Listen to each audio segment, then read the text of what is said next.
ना हिम्मत भाई, मैं उधार की तारीख नहीं बढ़ा सकता। अरे तारीख बढ़ेगी तो ब्याज बढ़ा के आपको देना पड़ेगा। हाँ क्या? अरे भाई तुम्हारी मुसीबत की वजह से मैं मुसीबत में क्यों हूं बताओ मेरे को सोमवार तक पैसा चाहिए बस। हाँ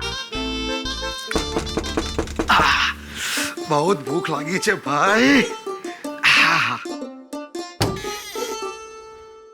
क्या रे निर्मेश, हैं?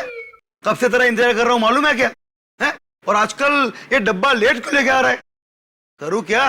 दक्षा बहन को तेरी कंप्लेन करूं क्या? अरे नहीं नहीं सेठ जी, वो क्या हो गया ने कि रास्ते में ट्रैफिक बहुत जाम हो गया था। हाँ। तो उसकी वजह से ना मैं थोड़ा अटक गया। हाँ ठीक है, रख डब्बा। ये लो सेठ जी। हाँ। पर सेठ जी, हाँ। खाना एकदम गर्म है हो।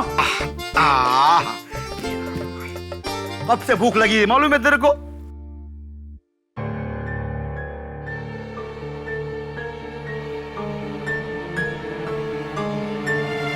ए, क्या देख रहा है उधर? हैं? सेठ जी, वो क्या है ने कि दक्षा बहन ने है ने पिछले महीने के टिफिन के पैसे मंगाए। अरे तेरे को और दक्षा बहन को मेरे पे भरोसा नहीं है क्या? हैं? क्या मैं आज ही मरने वाला हूँ? हैं? रुक देता हूँ। रुक, किधर खड़ा रहे।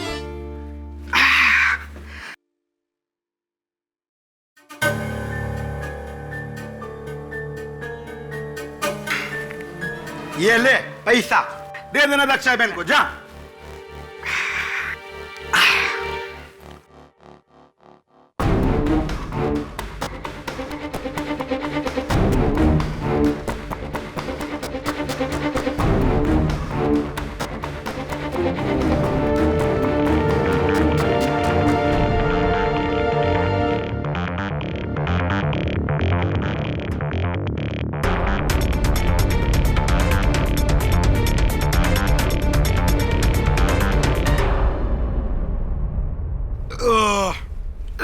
भगवान राम।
हेलो, गट्टू बोलू। बेहोश हो गए? हाँ हाँ 100%। खाने ने अपना काम कर दिया है। हाँ रखता हूँ।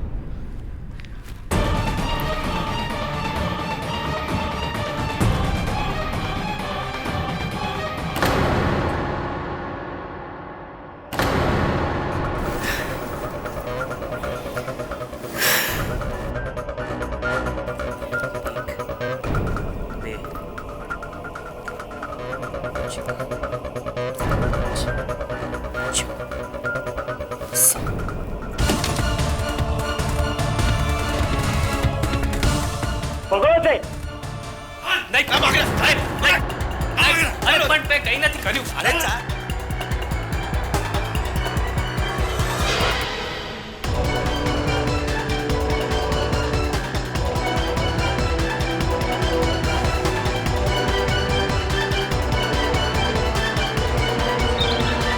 और ये देखिए मेरे लॉ स्कूल की फोटोज। ये विश्वजीत राणावत, याद है ना आपको? Handsome man. ये मेरे गुरु श्री विद्याधर जी गोखले। अपना ही। क्या हो गया तुझे? Good morning sir. सर मुझे आपसे एक जरूरी काम है। सर आपको मेरे लिए केस लड़ना होगा। कैसा केस? दक्षा बहन का केस था सर। जब मैं अहमदाबाद में 3 साल तक कॉलेज में था तो हर रोज उन्हीं के वहां से टिफिन आता था सर। कमाल का खाना बनाती है सर, उनके हाथों में जादू है सर। ट्रस्ट मी, आज तो मैं उनके खाने का टेस्ट भुला नहीं पाया sir. I am telling you, बहुत अच्छी लेडी है वो। Varun slow down. खाने की छोड़ यार, दक्षा बहन के बारे में बता। सर दक्षा बहन को पुलिस ने गिरफ्तार कर लिया है चोरी के केस में sir. But I am very sure उन्होंने चोरी नहीं की, किसी ने उन्हें फंसाया sir. I am telling you ना, वो बहुत अच्छी लेडी। यार देख वरुण, मैं तो मर्डर केस से लड़ता हूँ, चोरी का केस है, चोपड़ा साहब लड़ लेंगे ना? चोपड़ा साहब नहीं सर, सर ये केस आप ही को लड़ना होगा सर। दक्षा बहन ने मुझे स्पेशली फोन किया आपकी हेल्प के लिए सर। ये केस आपको लड़ना होगा मेरे लिए। अगर तू कह रहा है बेगुनाह है तो लड़ना ही पड़ेगा सर। लेकिन एक प्रॉब्लम है, इसके लिए हमें अहमदाबाद जाना होगा। टिकट करवा ले। Thank you sir. 10 मिनट है बस, समझ गए हो? इससे ज्यादा नहीं।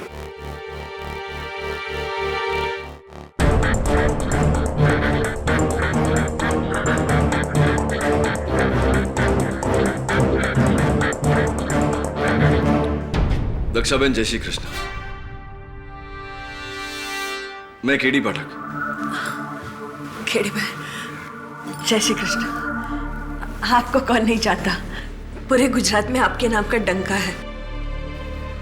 कभी सोचा नहीं था कि आपको इस तरह से सलाखों के पीछे मिलूंगी। आप चिंता मत करिए, यहां ज्यादा समय तक नहीं रहना पड़ेगा।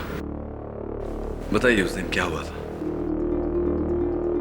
योर ऑनर, हमारे अहमदाबाद में ही नहीं लेकिन पूरी दुनिया में ये कहावत है कि किसी भी इंसान के दिल का रास्ता उसके पेट से होकर गुजरता है। पर हमारी दक्षा बहन की ये कहावत है कि किसी भी इंसान की तिजोरी का रास्ता उसके पेट से होकर गुजरता है। 14 सितंबर दोपहर 1:30 बजे दक्षा बहन ने अपने क्लाइंट साहूकार खिमजी वोरा के यहाँ अपने टिफिन का डिब्बा भेजा।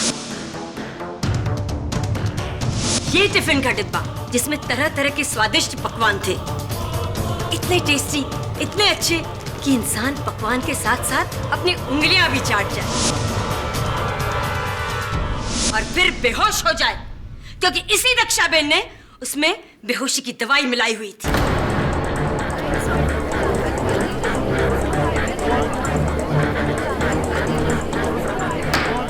Silence in the court please. ये रही उस बचे हुए खाने की फॉरेंसिक रिपोर्ट। और उसी नशे में खिमजीबाई फौरन बेहोश हो गए। बस इसी मौके की ताक में बैठा दक्षाबेन का साथीदार गट्टू परमार फौरन दुकान के अंदर आ गया और पूरे 4,30,20,000 रुपए की चोरी की। खिमजी वोरा की पूरी जमा पूंजी। खिमजी भाई वोरा इस अदालत में क्यों नहीं आए? योर ऑनर, वो आईसीयू में है। उनकी दोनों किडनियां कमजोर हो गई हैं। दक्षाबेन ने अपने खाने में जो सेडेटिव्स मिलाकर उन्हें दिए थे, उससे उनकी दोनों किडनियों को काफी नुकसान पहुंचा है। He is critical. जज साहब, मैं कुछ नहीं जानती, मुझे कुछ नहीं मालूम। 4 पुश्तों से हम खाना बनाकर लोगों का पेट भर रहे हैं। आज तक कभी किसी ने कोई शिकायत नहीं की। अपने अन्न पर गर्व है मुझे। और क्या आपको लगता है कि मैं अपने ही खाने में जहर या नशे की दवाई मिलाकर किसी को इस तरह से? नहीं जज साहब, इस तरह अपने अन्न का अपमान करके मैं किसी की हद नहीं, ये मेरे संस्कार नहीं है जज साहब। दक्षाबेन, आपके संस्कार क्या हैं, क्या नहीं है, भाई ये तो हम नहीं जानते। पर आप मेरा विश्वास कीजिए कि एक बात तो मैं अच्छे से जानती हूँ कि फिलहाल आप जो कुछ भी बोल रही हैं, वो सरासर झूठ बोल रही हैं। और रहा सवाल आपके संस्कारों का, ये तो हमारे गवाहों से पता हमें चल ही जाएगा, है ना? जज साहब, मेरा पहला गवाह है रंगे हाथों चोरी करते हुए पकड़ा गया चोर गट्टू परमार।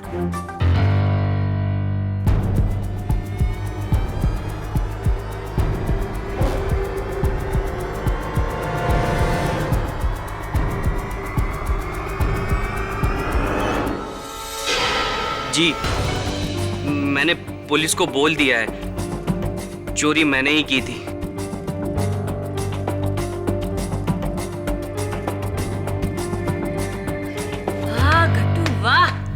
शाबाश।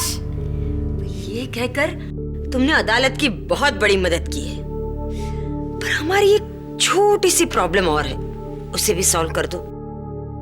खिमजी बाई के घर से कुल 4,30,20,000 रुपए चोरी हुए थे, पर तुम्हारे घर से तो उसकी आधी रकम ही बरामद हुई है ना?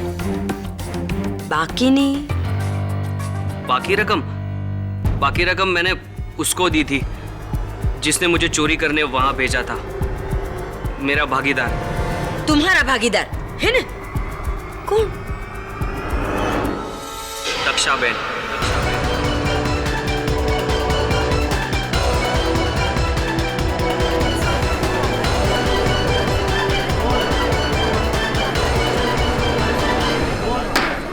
Silence in the court please. उन्होंने मुझे वहां बुलाया और बोला कि खिमजी भाई के ऑफिस में करोड़ों रुपए हैं।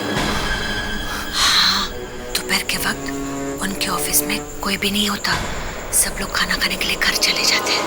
मैं खिमजी भाई के डब्बे में बेहोशी की दवा मिला दूंगी। हाँ, उन्हें खाना खिला देना, फिर चोरी करके सारा रुपया ले आना। वहां से जो भी पैसे मिलेंगे उसमें से आधे तेरे, आधे मेरे। ठीक है दक्षा बहन। झूठ, जैसा भी आदमी झूठ बोल रहा है, झूठ है ये। मैं इसे नहीं जानती, मैंने इसे पहले कभी नहीं देखा और ना ही इसने मुझे देखा है। ये मुझे फंसा रहा है जज साहब, ये मुझे फंसा रहा है, ये झूठ बोल रहा है। मैं अपने माँ की कसम खा के कह रही हूँ, ये झूठ बोल रहा है। इसने मुझे कभी कोई पैसे नहीं दिए, कभी नहीं। दक्षा बेन, ये अंबे माता का ही प्रकोप है, क्योंकि आपने उनकी झूठी कसम खाई और इस बात के मेरे पास गवाह है। एक नहीं पर त्रण। हाँ, मैंने इस आदमी को 2 हफ्ते पहले दक्षाबेन के घर से निकलते देखा था। हाँ, मैंने भी इसे देखा था, पर मुझे देखकर ये मुंह छुपाकर भाग गया था। हाँ साहब, मैंने भी इस आदमी को दक्षा बहन के घर से निकलते देखा था। सुना दक्षा बेन, उखाड़ पड़ी नहीं? ले, अब भी आप कहेंगी कि आप गट्टू को नहीं जानती? नहीं? चल, कोई बात नहीं, मैं मदद करती हूँ। पहचाना इस बैग को?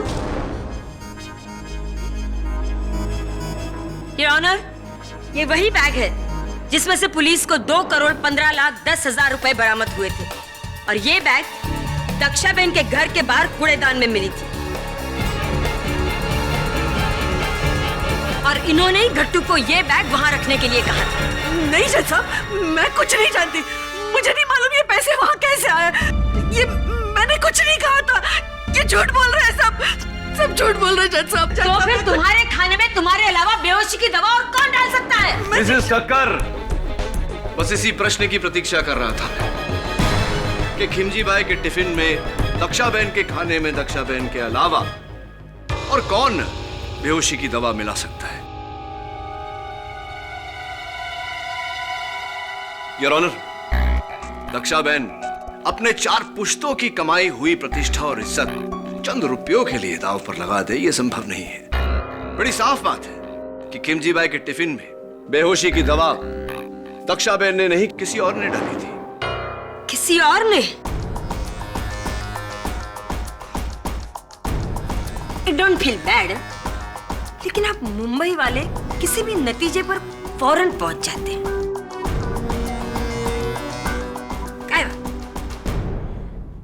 दक्षा बेन, मैं चाहूंगी कि आप अदालत को अपने पूरे दिन का रूटीन बताएं, डिटेल में,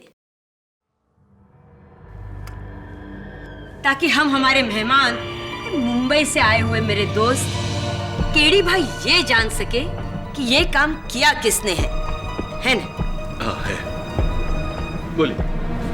जी जैसा, मैं रोज सुबह 5 बजे उठ के स्नान करके भगवान की पूजा करके रसोई में जाती हूँ, फिर मैं दाल अनाज और तरकारी साफ कर लेती हूँ। तब तक 6 बज जाते हैं। फिर 6 बजे हमारे महाराज आते हैं, जो पिछले 20 साल से मेरे साथ रसोई में काम कर रहे हैं। फिर हम दोनों मिलकर सारा खाना बना लेते हैं।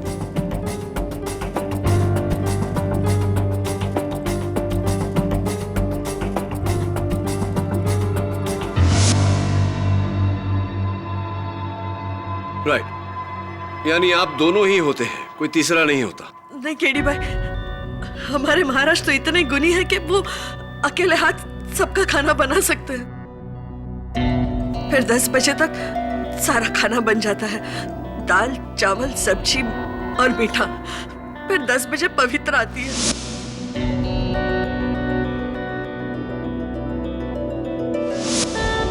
पवित्रा बहन? जी, पवित्रा सारे डब्बे साफ करके मुझे देती है और फिर मैं उन डब्बों को चेक करके मैं, महाराज और पवित्रा डब्बों में खाना भरते हैं।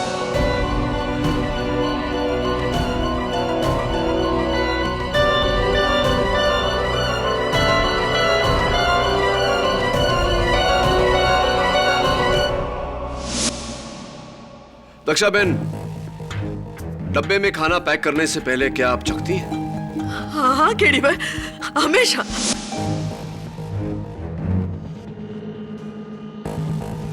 ग्यारह साल की उम्र से खाना बना रही हूँ साहब।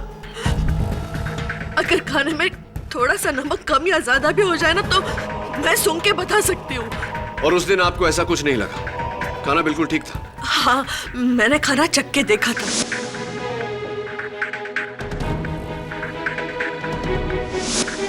चलिए, खाना तैयार हो गया, डिब्बों में भर गया। फिर मेरे दोनों लड़के आते हैं, निर्मेश और मनसुख। मेरा मतलब जो मेरे लिए रसोई में काम करते हैं। फिर ये दोनों अपने अपने लिस्ट के मुताबिक डब्बों को बांटने के लिए चले जाते हैं। मतलब ए से लेकर जेड तक, खाना बनाने की क्रिया से लेकर उसे डिब्बे में भरकर भेजने की क्रिया तक, हर काम आपकी नजर के सामने होता है ना? तो जब ये कार्य चलता है उस समय आप कहाँ होती? मैं वही रहती हूँ केडी भाई, मेरी नजर यहाँ से वहां जरा नहीं हटती। दक्षा बहन, खेमजी भाई को डब्बा किसने पहुंचाया था? जी, निर्मेश ने। अभी क्या बताओ साहब, मेरे सामने तो ना डब्बा पूरा टाइम बंद था, क्योंकि मैंने तो डब्बा लिया ने, मैंने तो सीधा साइकिल पे टांगा ने, बिना किधर रुके मैं तो सीधा खेमजी भाई के ऑफिस पर पहुंच गया। क्या है ना कि उनका डब्बा पहला था ना, तो सब मैंने तो घंटी बजाया, डब्बा दिया, महीने के पैसे लिए ने, मैं तो निकल गया साहब।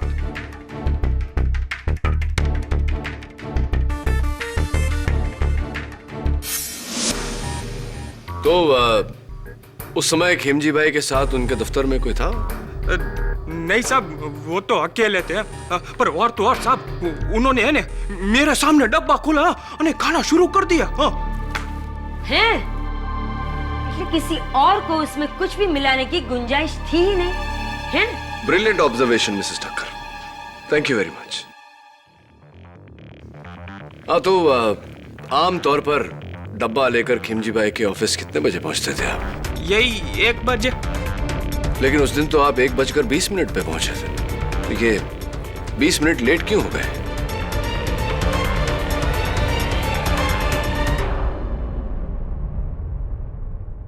नहीं साहब, ऐसा आपको किसने बोला है? जज साहब, मेरा नाम किशन भाई धारीवाल है और मैं भी खेमजी भाई की तरह एक साहूकार हूँ, और मेरा दफ्तर और इनका दफ्तर आजू बाजू है। और ये लड़का उनको टिफिन देने के बाद मेरे को टिफिन देता था, लेकिन उस दिन ये 20 मिनट देरी से आया। चलिए निर्मेश, अब बता दीजिए कि 20 मिनट देरी क्यों हो गई आपको? अभी साहब क्या बताऊं मैं आपको? सच बताओ साहब। क्या है ना कि उस दिन मैं ऑलरेडी 20 मिनट लेट चल रहा था। आधे रास्ते में पहुंचाने मेरे को पता चला कि एक डब्बा कम थी है, तो सब मैंने क्या किया ना, मैंने साइकिल वापस घुमाई, डब्बा ढूंढने गया, लेकिन सब मेरे को डब्बा मिला नहीं। सब मैं बहुत घबरा गया था सब। तो क्या है ना साहब कि अगर दक्षा बहन को पता चलता ना तो मेरे को बहुत डांट पड़ती साहब। फिर क्या किया तुमने? सब फिर है ना मैंने मनसुख को फोन किया। क्या है ना साहब कि उस दिन ऑफिस में उसका एक ग्राहक नहीं आया था साहब, तो मैंने है ना उससे एक एक्स्ट्रा डब्बा मांगा और मनसुख ने ना साहब मेरे को चुपके से वो डब्बा दे दिया। तो ये गुमशुदा डब्बा कहानी है या बहाना उस डब्बे के खाने में जहर डालने के लिए?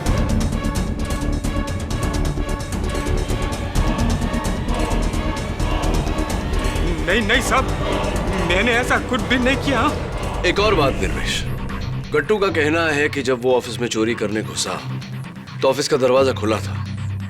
कहीं ऐसा तो नहीं कि तुमने जानबूझकर उस दरवाजे को खींचकर बंद नहीं किया क्योंकि तुम चाहते थे कि वो दरवाजा गट्टू के लिए खुला रहे? कहीं तुम गट्टू के पार्टनर तो नहीं? नहीं साहब, वो क्या है ना कि दरवाजा भूल से मेरे से खुला रह गया होगा। दक्षा बहन। केडी भाई, निर्मेश ऐसा नहीं कर सकता। वो सालों से मेरे साथ है, वो तो मेरे बेटे जैसा है। वो बहुत भोला है केडी भाई, वो ऐसा नहीं कर सकता। और तो और साहब, अगर आपको है ना डब्बे के बारे में यकीन ना आता हो ना तो आप मनसुख से खातिरी कर लीजिए। हाँ जी, उस दिन निर्मेश को एक्स्ट्रा डब्बा मैंने ही दिया था। तो मनसुख भाई, कहीं ऐसा तो नहीं कि जो डब्बा आपने निर्मेश को दिया वही डब्बा निर्मेश ने खिमजी भाई को दिया? कहीं ऐसा तो नहीं कि आपने ही बेहोशी की दवा उस डब्बे में मिलाई और आपने ही कट्टू को वहां चोरी करने भेजा? आप ही कट्टू के पार्टनर थे, हो सकता है? हाँ। नहीं, दक्षा बहन। नहीं केडी भाई, मनसुख मेरे भावज का बेटा है। वो भला ऐसा क्यों करेगा? वो ऐसा नहीं कर सकता। केडी भाई, आपकी मुवक्किल खुद आपके सस्पेक्ट को निर्दोष का सर्टिफिकेट दे रही है। अब आप क्या करेंगे? प्रोसिक्यूटर साहिबा, मैं सोच रहा हूं कि गट्टू चोर को कटघरे में बुलाओ। क्या ख्याल है आपका? तो गट्टू जी, दोपहर के 1:30 बजे आपने चोरी की और उसी दिन शाम के 5 बजे पुलिस ने तुम्हें धर लिया। इतनी जल्दी पुलिस तुम तक पहुंच कैसे गई? 1 मिनट केडी भाई, अगर आप ये कहना चाहते हैं कि तेजी और चपलता सिर्फ आपकी मुंबई की पुलिस में है ना, हमारे अहमदाबाद की पुलिस भी कुछ कम नहीं। खिमजी भाई के ऑफिस में गट्टू से ये संजीवनी हर्बल दवाखाने में बनी ये जड़ी बूटी का पैकेट गिर गया था। बस सिर्फ इस एक सबूत के सहारे हमारी पुलिस ने गट्टू को ढूंढ निकाला। क्या बात है मिसेस ठक्कर, क्या बात है? संजीवनी हर्बल दवाखाना, ये तो बालों को झड़ने से रोकने की दवा है। तुम्हारे बाल तो अच्छे खासे हैं, तुम्हें इसकी जरूरत कैसे पड़ गई? नहीं, मेरे लिए नहीं, मेरे बापूजी के लिए।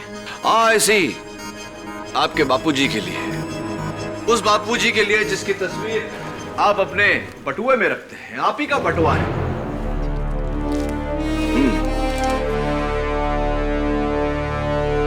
बड़े हैंडसम है आपके बापूजी।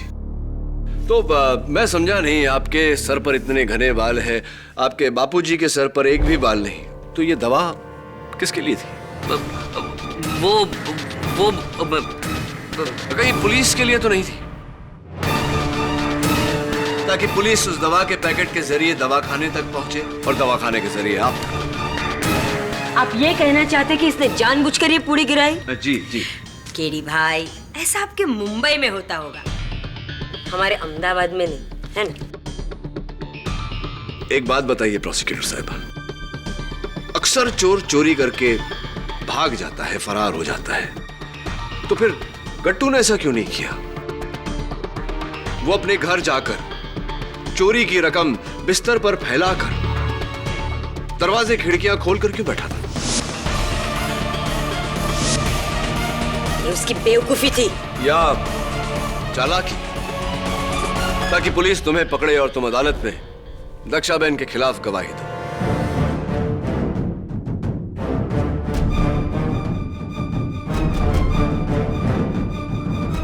Your honour,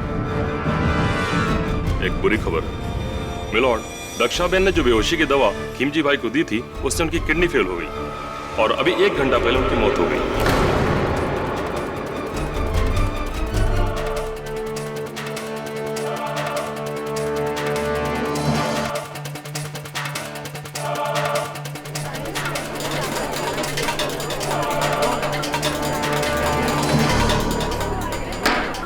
Silence in the court, please. Dakshaben, ये क्या कर दिया तुमने?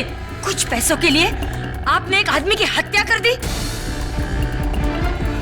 तो आप पर सिर्फ चोरी का इल्जाम था। आप एक खूनी है आप। जज साहब, खिमजी वोरा की हत्या के आरोप में दक्षाबेन को कड़ी से कड़ी सजा दी जाए। नहीं जज साहब, मैंने कुछ नहीं किया। केडी भाई, मैं खिमजी भाई की दुखद मौत ने इस केस को बड़ा ही गंभीर मोड़ दिया है। जिस तरह के हालात दिख रहे हैं, मैं ये सोचने पर मजबूर हो गया हूँ कि क्या यह पूरा षड्यंत्र सिर्फ पैसों की चोरी के लिए किया गया था या खिमजी भाई की मौत के लिए। ये केस एक मर्डर केस बन चुका है। जब तक इस केस की पूरी तरह छानबीन ना हो, यह अदालत मुलतवी की जाती है।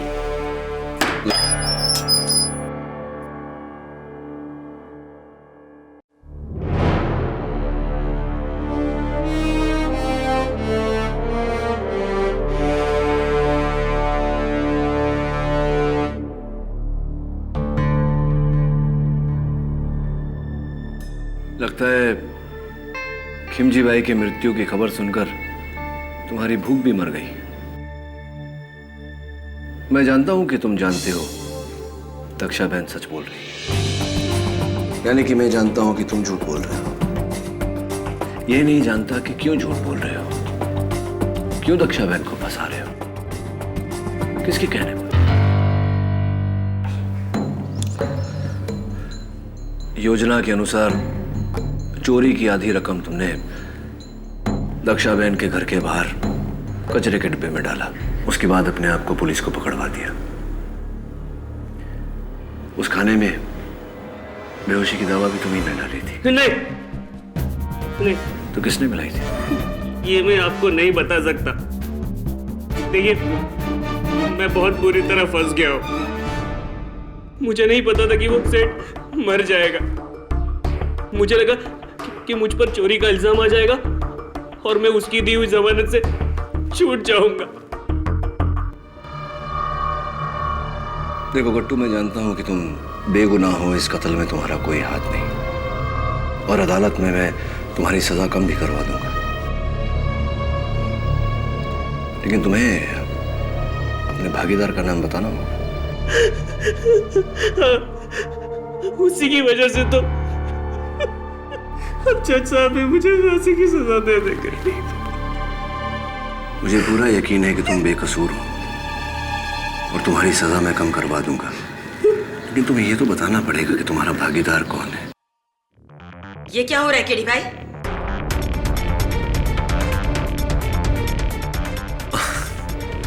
विशेष कुछ नहीं, बस गवाह से थोड़ी जानकारी हासिल करने का प्रयत्न कर रहा था। अंधेरी कोठरी में उसे धमका कर અને તું પાગલ થઈ ગયો છે? હા? આ ડિફેન્સ लॉयर છે। दक्षाबेन को निर्दोष साबित करके तुझे फांसी के फंदे पे चढ़ा देगा। फांसी हो जाएगी तुझे। समझाइज तने? समझाइज? मुझे जो कुछ भी कहना है मुझे कह, और वो भी अदालत में। केडी भाई, आप, ये हमारा अहमदाबाद है, आपका मुंबई नहीं। आपके लिए सारे दरवाजे आसानी से खुल जाएंगे। यहाँ सब कुछ हमारे तरीके से होगा। समझी गए? हैं? समझ गया। वैसे इसका जवाब मैं आपको दूंगा अदालत में।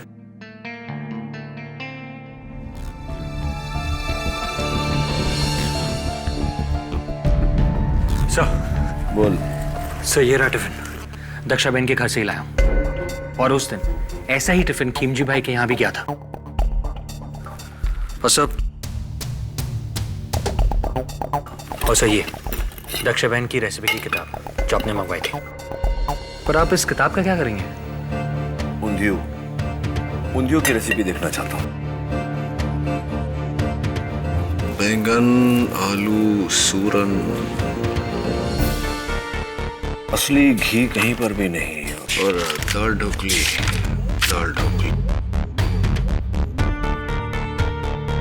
इसमें भी असली घी नहीं पड़ता। असली घी? हाँ, असली घी पर, क्योंकि फोरेंसिक्स के रिपोर्ट के अनुसार खिमजी भाई को जो डब्बा गया था उस खाने में असली घी के ट्रेसेस पाए गए। देखना यह है कि असली घी ऊंधियू में था या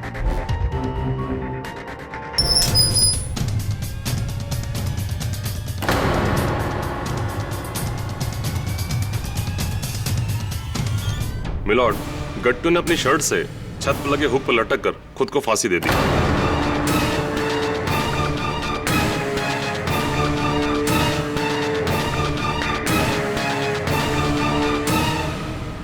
गट्टू ने अपनी जान दी नहीं या ऑनर, बल्कि केडी पाठक ने उसकी जान ली है।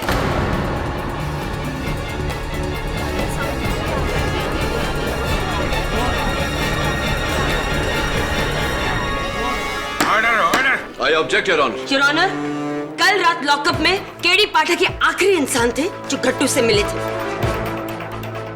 इन्होंने उसे धमकी दी थी कि अगर वो अदालत में दिया गया दक्षाबेन के खिलाफ उसका बयान वापस नहीं लेगा तो वो दक्षाबेन को निर्दोष साबित करके गट्टू को फांसी के फंदे पर चढ़ा देंगे।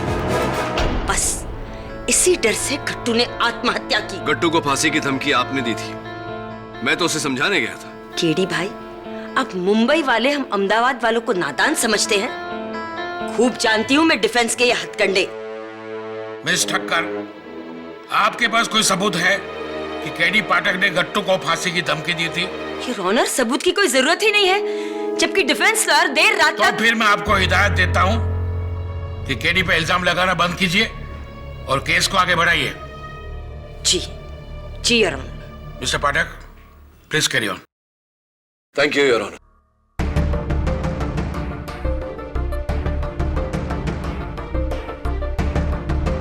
योर ऑनर, ये हूबहू वैसा ही टिफिन है जैसा उस दिन खिमजी भाई के दफ्तर में भेजा गया था। इसमें खाना भी बिल्कुल वैसा ही है जो उस दिन था। ऊपर के डब्बे में रोटी और मीठा, दूसरे डब्बे में चावल, तीसरे डब्बे में ऊंधियू और आखिरी में दाल ढोकली। दक्षाबेन, उस दिन भी खाने का यही क्रम था ना? हाँ केडी भाई, मीठा और सूखा ऊपर के डब्बे में होता है, गरम और पतली सब्जियां नीचे वाले डब्बे में। आपको डब्बा पैक करना तो आ गया मिस्टर पाठक, अब क्या हमें खाना खिलाने का इरादा है? योर ऑनर, फोरेंसिक्स के मुताबिक बेहोशी की दवा आखिर के 3 डब्बों में पाई गई, यानी कि चावल में, ऊंधियू में और दाल ढोकली में। रोटी और मीठे में बेहोशी की दवा की कोई ट्रेसेस नहीं मिली। तो व्हाट्स द प्रॉब्लम? दक्षाबेन अच्छी तरह जानती थी कि खिमजी भाई को मारने के लिए कितनी दवा काफी है ना? दक्षाबेन, मुझे यह बताइए कि आप जब खाना बनाती हैं तो क्या उसमें असली घी का इस्तेमाल करती हैं? नहीं केडी भाई, असली घी सिर्फ रोटियां और मीठे में डलता है, बाकी के खानों में असली घी नहीं डालते। असली घी भारी होता है और सबकी सेहत के लिए ठीक भी नहीं होता। बाकी खाने में असली घी नहीं डलता है योर ऑनर। अगर दक्षाबेन अपने खाने में असली घी नहीं डालती तो सोचने वाली बात यह है कि फोरेंसिक्स को उस खाने में से असली घी के ट्रेसेस कैसे मिले? असली घी? मैंने तो असली घी डाला ही नहीं था। मिलॉर्ड, डाला भी होता तो क्या फर्क पड़ता है, क्योंकि मौत असली घी से नहीं बेहोशी की दवा से हुई है। तो बेहोशी की दवा असली घी में मिलाई गई थी योर ऑनर।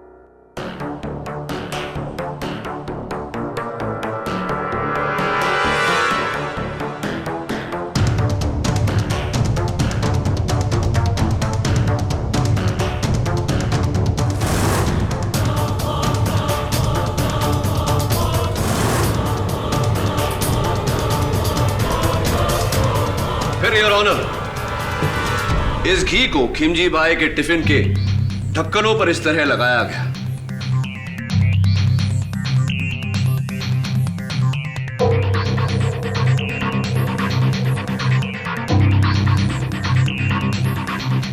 और पैक किया गया। गरम खाना होने के कारण जैसे ही घी पिघला, उसमें डाली गई बेहोशी की दवा खाने में मिल गई। योर ऑनर, जाहिर सी बात है योर ऑनर कि मेरा शक उन लोगों पर जाएगा जिन्होंने डब्बा भरने में और बांधने में दक्षा बहन की मदद की। सबसे पहले मैं पवित्रा बहन को कटघरे में बुलाना चाहूंगा। आता मैं શું બોલો છો? आप ये क्या कह रहे हैं साहब? मैं घी में जहर मिलाकर डब्बों के ढक्कन पर? ना ना, अपनी बहन समान दक्षा बहन के साथ मैं ऐसा नहीं कर सकती। मुझे क्या नर्क में जाना है? दक्षा बहन, मैंने ऐसा कुछ नहीं किया, मैंने ऐसा कुछ नहीं किया। केडी भाई, पवित्रा ऐसा नहीं कर सकती। वो बहुत भोली है। फिर तो एक ही शख्स बचता है योर ऑनर, महाराज जी। क्या मैंने उस भोजन में बेहोशी की दवा मिलाई? अरे बुद्धि भ्रष्ट हो गई है तुम्हारी।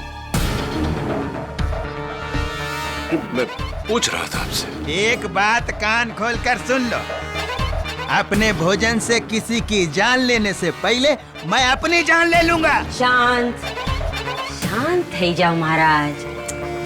मुंबई वालों जी, आई होप आप समझ गए केडी भाई। शांत हो जाइए महाराज।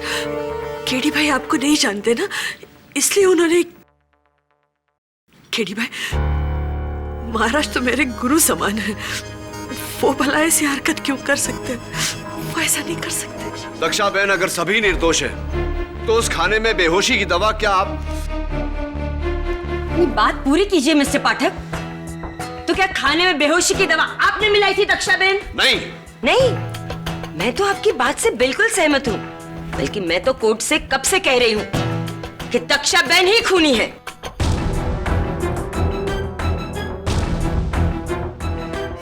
मिस्टर पाठक, आपने जो डब्बे के ढक्कनों पर लगे घी की दलील दी है, उससे काफी हद तक मैं सहमत हूं। इस डब्बे को फोरेंसिक भेजा जाए और ढक्कनों की पूरी तरह जांच की जाए। लेकिन केडी, गट्टू की मौत के बाद तुम्हारे लिए मुश्किल हो गया है यह साबित करना कि दक्षा बहन के अलावा कोई दूसरा उसका भागीदार था।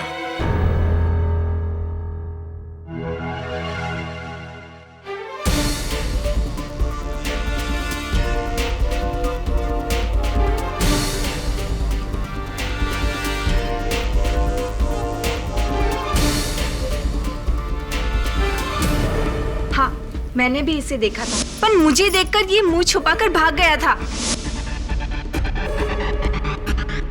योर ऑनर, मैं एक बार पवित्रा बहन को फिर से कटघरे में बुलाने की इजाजत चाहता हूँ। इजाजत है।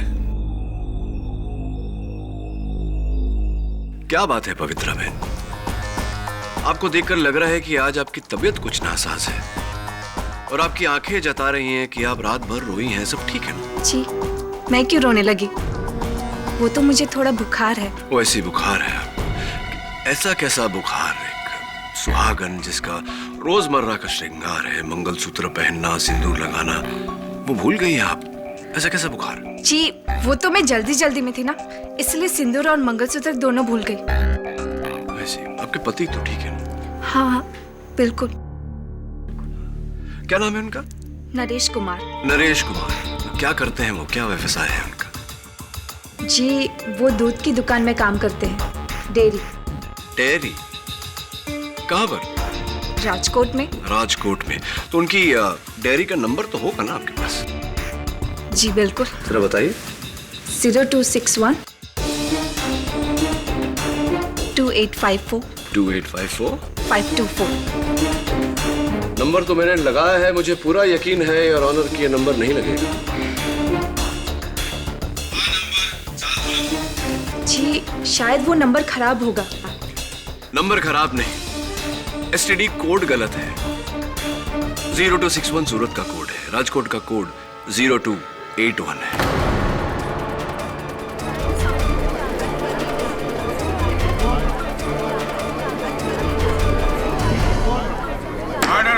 जरा आप अपने हाथ बताइए, कलाई बताइए।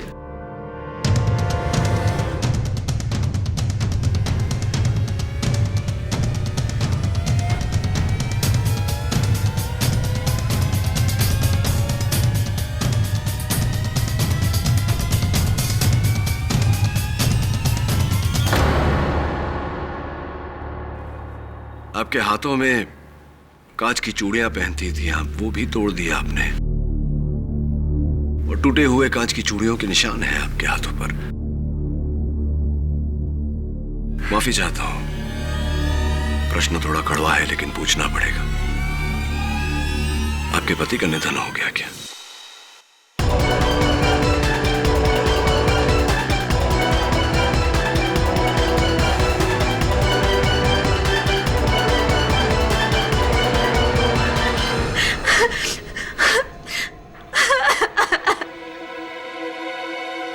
यही दंड है मेरा कि मैं अपने पति की मौत पे खुल के रो भी नहीं सकती।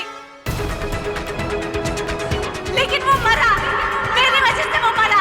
हाँ, मेरी वजह से वो मरा, क्योंकि मैंने उससे कहा था किमजी भाई के ऑफिस जाकर चोरी करने के लिए।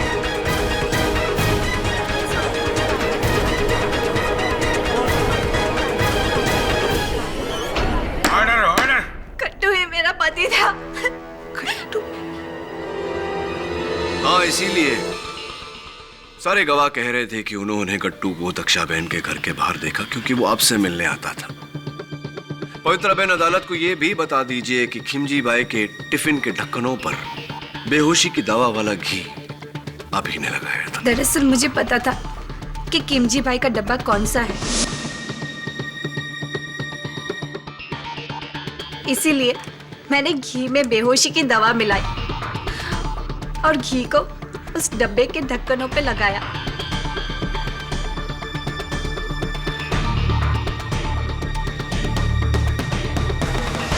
और फिर मैंने अपने गट्टू को कहा कि वहां जाकर चोरी करे।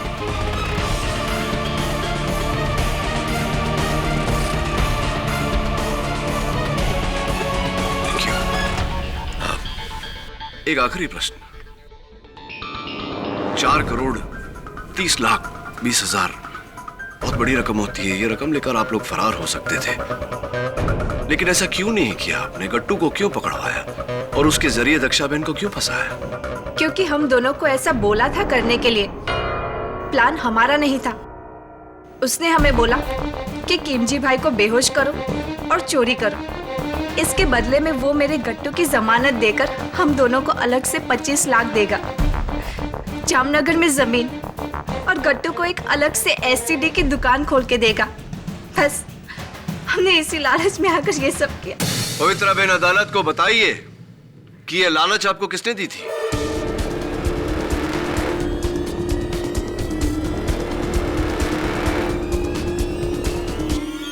किशन भाई धारीवाल ने।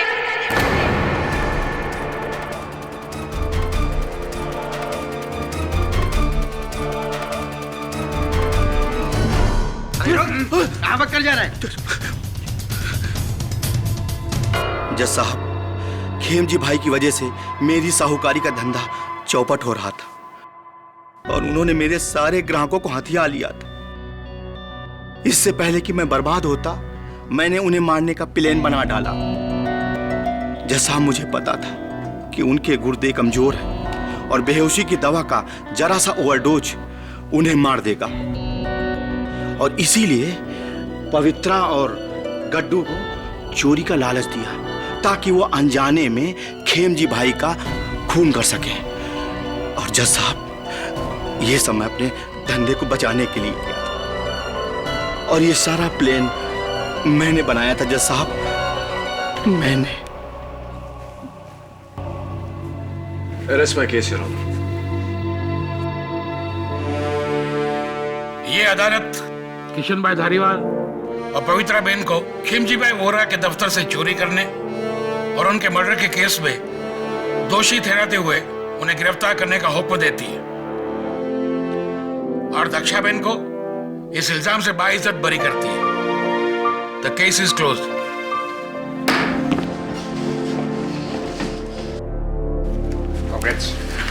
दक्षा बहन, मैंने कहा था ना आपसे, आपको कुछ नहीं होगा। भगवान तारू भलो करे। धन्यवाद बेटा। अरे धन्यवाद मुझे नहीं, इन्हें कहिए। खेड़ी भाई धन्यवाद। अरे अरे छोड़ के चल। जय श्री कृष्ण। जय श्री कृष्ण। अरे मिसेस टक्कर, इस केस के शुरुआत से आप कह रही हैं कि मेरा मुंबई और आपका अहमदाबाद। वैसे अहमदाबाद जितना आपका है उतना मेरा, और जितना मेरा मुंबई है उतना आपका। और इस केस में अगर हमारा कुछ है तो वो है हमारा हिंदुस्तान। बोलिए जय हिंद। जय हिंद।